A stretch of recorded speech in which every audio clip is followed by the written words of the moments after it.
Salut tout le monde, c'est Alexia. J'espère que vous allez bien et bienvenue dans un nouvel épisode du podcast Libéré. Aujourd'hui, je suis accompagnée par mon amie Sonia. Je te laisse te présenter, Sonia. Bonjour tout le monde, je m'appelle Sonia, effectivement, j'ai 30 ans, bientôt 31 et on est amis avec Alexia depuis un an environ. Ouais, bientôt un an, ça Voilà, passe vite. voilà.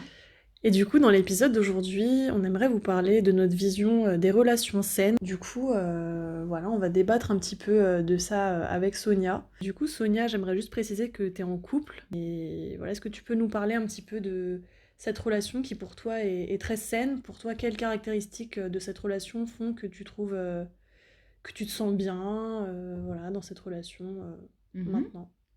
Ouais, donc moi je suis avec mon copain depuis 10 mois. Alors c'est à la fois long et à la fois court, c'est vrai. Mais c'est vrai que du coup on s'est rencontrés la veille du deuxième confinement, donc c'était fin octobre 2020. Et c'est vrai que ce qui prime et ce qui nous a aidé beaucoup du coup durant ces 10 mois et le fait que ça tienne encore et que ce soit encore plus fort du coup de jour en jour et de mois en mois, c'est vrai que du coup c'est d'être vraiment soi-même en fait avec l'autre. Déjà je trouve que c'est super important Mm. de pas cacher qui l'on est puisque parce que en fait ça finira toujours par se savoir pour moi. Mais du coup c'est super important, voilà, je pense déjà d'être authentique et ça aide beaucoup. Et puis après il y a un mot qui va ressortir qu'on ressort tout le temps mais c'est tellement vrai, enfin moi je le ressens tellement, c'est la communication. Moi je sais que dans la vie c'est quelque chose qui m'aide beaucoup parce que c'est vrai que si moi j'ai besoin qu'on me dise tout exactement tout ça, euh, l'autre va essayer de s'adapter un petit peu à ça, mais tout en gardant quand même sa nature profonde. Et puis si à la fois lui il a besoin que je sois calme quand je dise quelque chose et que justement je prenne le temps, que je mette un peu des gants et tout, je vais essayer aussi de m'adapter à ça parce que je sais que si je le dis d'une façon trop brute, même si pour Il va se moi ça sort braquer. comme ça, il va se braquer. Donc Mm. voilà, ça c'est super important. Je te rejoins sur ça totalement, Sonia. J'ai lu un livre sur la communication non violente. Euh, et c'est vrai que dans ce livre-là, il disait notamment que au lieu de faire des reproches à l'autre, c'était mieux de lui dire plutôt écoute, quand tu fais ça, je me sens comme ça. Exactement. Pour que la personne comprenne et se mette un peu à sa place, à Mm, ta place. mm, mm. Éviter de parler du passé aussi. Parce que ça c'est quelque Mm. chose qui peut revenir assez souvent. Je pense que c'est pas la peine de faire cas de ce qu'on a vécu avec d'autres personnes ou d'autres Ouais. situations. Parce que ça peut être très tentant. Mais en fait, la personne n'y est pour rien en fait. Et Ouais. Par ça c'est exemple, primordial. quand tu rencontres quelqu'un, toi, t'es pas pour parler de ses ex et de ses relations passées, ou c'est quelque chose que tu pourrais aborder dans un premier date? Alors, on n'en a quand même pas parlé au tout début, euh, mais on en a parlé quand même pas mal en fait dans les premières semaines, disons, voire peut-être premier mois, deuxième mois, parce que mon copain est resté plusieurs années avec son ex. Donc forcément, ça fait quand même une grande partie de vie. Le but, c'est peut-être pas d'en reparler à des moments critiques quand on se dispute ou quand il y a eu Mm. quelque chose. En fait, faut pas le ressortir à tire-larigot. Mais au début, dans la relation et dans l'apprentissage de l'autre, je pense que de toute façon, c'est une étape enfin, qu'on ne peut pas éviter parce que ça fait partie de sa vie, en fait. C'est du vécu. Bah, c'est ça, moi je pense aussi que ce qu'on cherche un peu quand on parle de ses ex, c'est un peu connaître les comportements de l'autre. Mm, Tu vois, comment tu t'es comporté avec elle, pourquoi ça s'est fini, un petit peu connaître les schémas dans lesquels cette mm, personne était.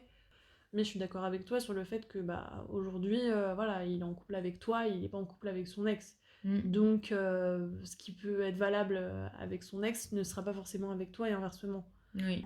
Est-ce que tu as d'autres piliers vraiment pour toi qui sont essentiels pour une vie de couple saine? Alors oui, là, ce qui me vient... Alors, évidemment, il y a la confiance, mais je pourrais en parler un peu après. Mais là, ce qui me vient, je sais pas pour toi, mais c'est les valeurs. Parce que admettons un exemple quand même assez concret et assez universel.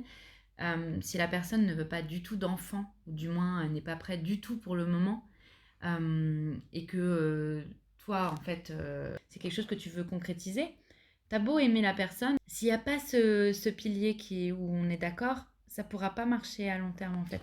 Ouais, je suis d'accord. Au-delà de la personne, je pense que vous avez des projets Mm. aussi.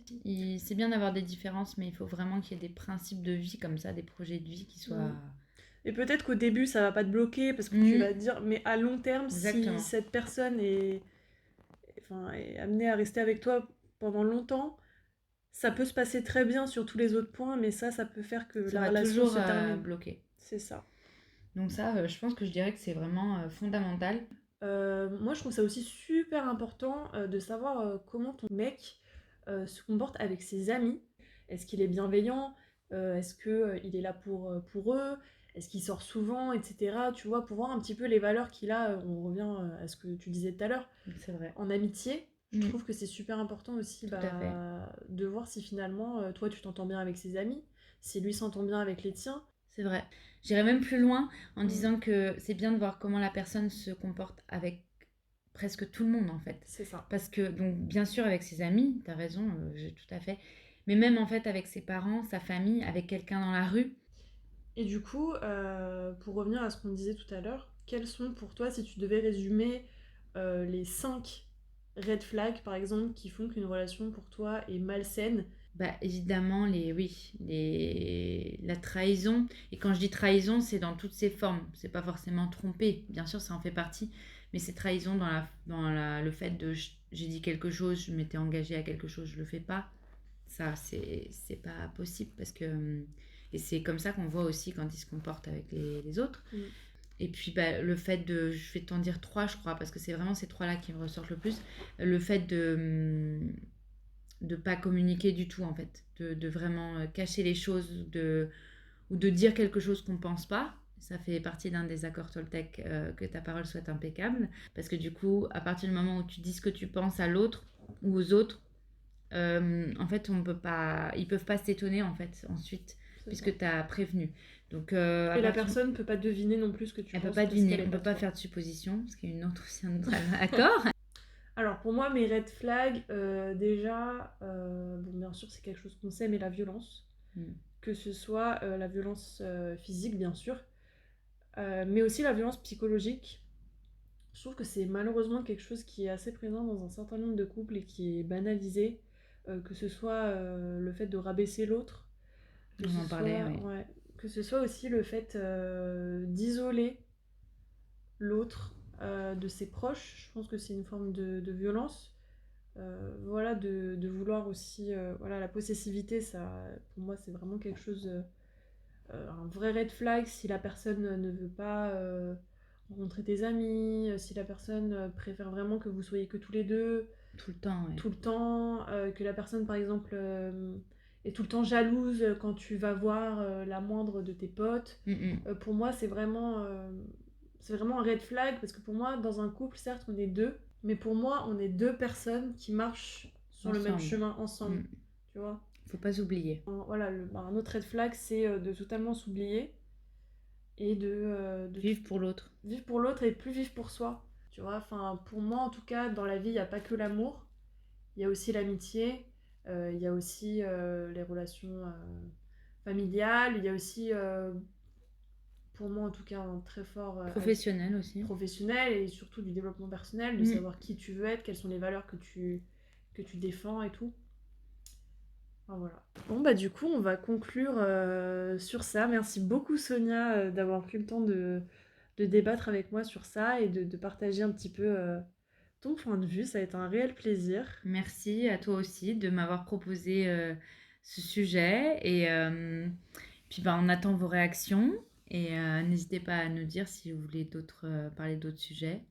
N'hésitez pas à nous dire également si vous avez des opinions qui sont différentes ou si vous nous rejoignez dans ce qu'on a dit. C'est toujours super intéressant d'en parler ensemble. Et puis, on se dit à la semaine prochaine pour un nouvel épisode.